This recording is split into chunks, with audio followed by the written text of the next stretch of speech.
Good morning to one and all. In the today's class, I am going to discuss about DC motor. Under that, the working principle of DC motor. So the working principle of DC motor given in single statement as a current carrying conductor placed in a magnetic field, it experiences a mechanical force. Okay. If you come to a practical DC motor, that current carrying conductor is nothing but your armature conductor, and the magnetic field is going to set up by the field winding. Field winding establishes the magnetic field. Okay.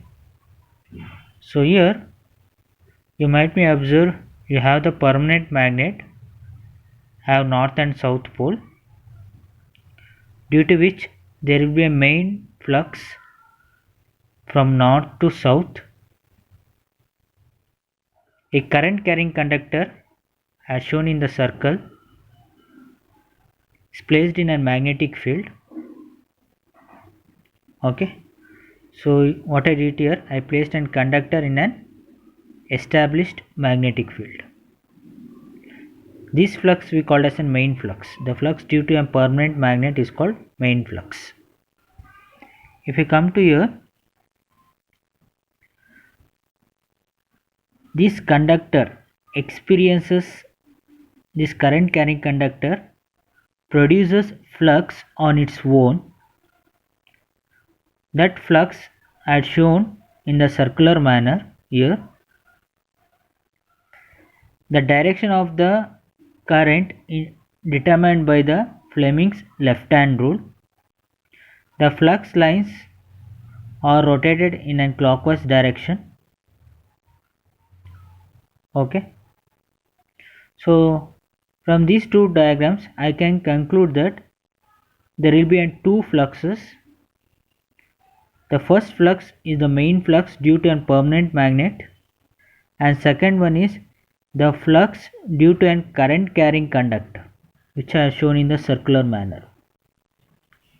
Okay. So that's what I written here. There will be two flux produced due to a permanent magnet, main flux, from the first diagram. From the second diagram, the flux what I have shown in the circular manner due to a current carrying conductor. Okay. So what will happen from this diagram, you can clearly observe that the two fluxes, one flux from north to south, another flux in the circular manner. Okay. So what will happen on the left side of the conductor, this much portion, the conductor flux as well as the magnet flux are in the same direction, right? The conductor flux is the conductor flux this direction, and magnet flux in this direction. Both are in same direction. They will get added each other. Therefore the flux density towards the left side of the conductor will be more. If we come to the right side, the flux due to a permanent magnet in this direction, and due to the conductor the flux will be in this direction. They will get cancel each other. Therefore towards the right side of the conductor the flux density will be less. They will get cancel each other. On the left side they will get added each other. That's what I have shown here. On the left side the gathering of the flux will be more towards your conductor. Towards the right side of your conductor there will be weakening of the flux. Okay.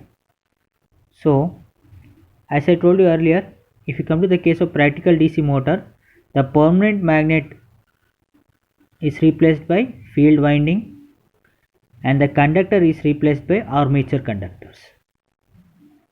Okay. Due to this flux effect, the armature experiences a twisting force. The rotating armature experiences twisting force called torque. and armature of the motor starts rotates. Is it clear? Due to this magnetic flux, the armature experiences a twisting force called torque. Then the armature will start to rotate. The force experienced by the armature conductor in a DC motor is given by F is equal to BIL newtons. B means magnetic flux density due to flux produced by the field winding. L is the length of the armature conductors. I is the magnitude of the conductor passing through the magnitude of the current passing through the conductor. Okay. Then what do you mean by back EMF in a DC motor? This is the next concept. As I told you earlier, the working principle of DC generator as well as DC motor will remain same. Okay. So in the case of generating, here there are two terms are there. One is generating action, another one is motoring action. Generating action means when the conductor cuts the lines of flux, EMF will be induced in a conductor. That is called generating action. In the case of DC motor, after motoring action, the generating action will take place. Motoring action means the armature conductors will start to rotate. Then later on, that conductor will cut the main flux and EMF will be induced. Okay. So one thing keep it in your mind. The EMF induced in the case of DC motor, we call it as back EMF, electromotive force. I will repeat once again. The EMF produced in the case of DC motor, we call it as back EMF. That is electromotive force. Okay. So from Lenz's law, what we can conclude that from this diagram, I will explain. V is the supply voltage to an DC motor. The EMF induced in an DC motor, I call it as EB. The induced EMF EB opposes the supply voltage V, nothing but your Lenz's law. Okay. The induced EMF EB is given by the expression pi p n z by 60A. Pi is the magnetic flux, P is the number of poles, N is the speed of the armature, Z means the number of conductors, total number of conductors in an DC motor, A means number of parallel paths. Okay. So Ra is the resistance of the armature. So I can rewrite this diagram as like this. EMF has been established in a DC motor, EB, armature resistance Ra, Ia. Due to V, Ia is the current flowing into here. Okay. Then what will the voltage equation for the DC motor? We apply KVL for the previous diagram. Minus to plus, it is potential rise. You have to take plus V. This direction are in same. Therefore, minus Ia into Ra. Plus to minus it is drop. Minus EB. You have to consider the voltage drop of these two brushes. Therefore, minus brush drop is equal to 0. Therefore, V is equal to this much. Practically, we will ignore the brush drop because the value of the brush drop is very less in terms of 1 volt. So then we simplify this equation and get the expression for Ia. So the armature current equation can be expressed as Ia is equal to V minus EB by Ra. Okay. Then what is the significance of the back EMF? Back EMF means the EMF induced in a DC motor is called back EMF. What's the importance of the back EMF? Okay. So that one I'll explain with respect to these things. Back DC motor, it is also called regulating machine, means motor will adjust itself to draw the armature current to satisfy the load demand. Regulating means modifying. Therefore, DC motor we called as a regulating machine. Okay, it itself adjusts based on the demand of the load. So this expression is very important. The back EMF is directly proportional to the speed of the armature. Okay, suppose you assume that if you put suddenly load on the DC motor, I've shown the arrow mark upward here. If you put suddenly load on the DC motor, then what will happen? Obviously the speed of the motor will decrease. N means speed of the motor will decrease. If speed decreases means the EMF generated in a DC motor will decrease. Okay, then the net voltage is given by V minus EB. V is supply voltage minus EB means generated back EMF. So before this you assume that you have 12 minus 6, you will get 6 volts. When EB decreases 6 to 3, then it will become the net voltage 9, means the overall net voltage increased. If net voltage increased, the armature current increased, which satisfies the load demand, which requires a large amount of armature current. So next line is vice versa of the above one. You assume that when you decrease the load on the DC motor, obviously the speed of the motor will increase. When the speed of the motor increases, back EMF will be increased. When back EMF increased, here I taken 3 and 6, you take 9, then what about to the armature current? V minus EB is equal to IA. Armature current will decrease. When armature current decreases means satisfies the load demand. Load demand means I require the armature current to reduce. So this is the importance of the significance of back EMF. Okay, so that one I had given in the statement form. You just go through that.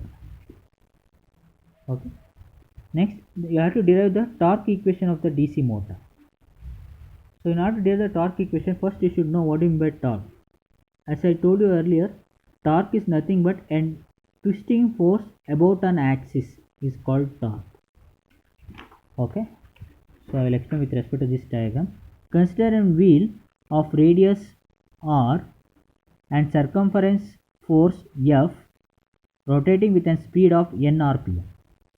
Then the angular speed is given by 2 pi n divided by 60 radians per second. The angular speed of this wheel. The work done in one revolution is nothing but F into distance travelled in one revolution. Force into distance. Distance means 2 pi r. It is circular. Power means work done by time. Work done by time for one revolution is 60 by n.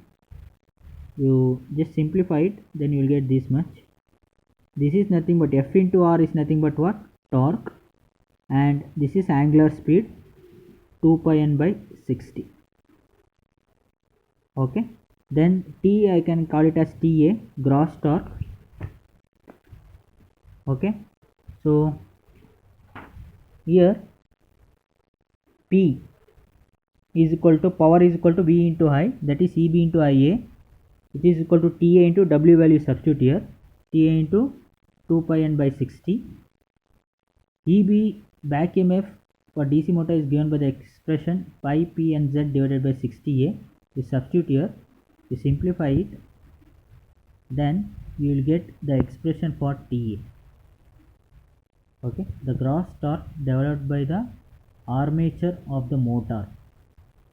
It is also called armature torque. Okay, is given by the expression TA is equal to 1 over 2 pi IA PZ by A Newton meter. To simplify this one, you will get this one. So this expression is very important to solve the problems. Okay, here you have the problems. I had given the notes.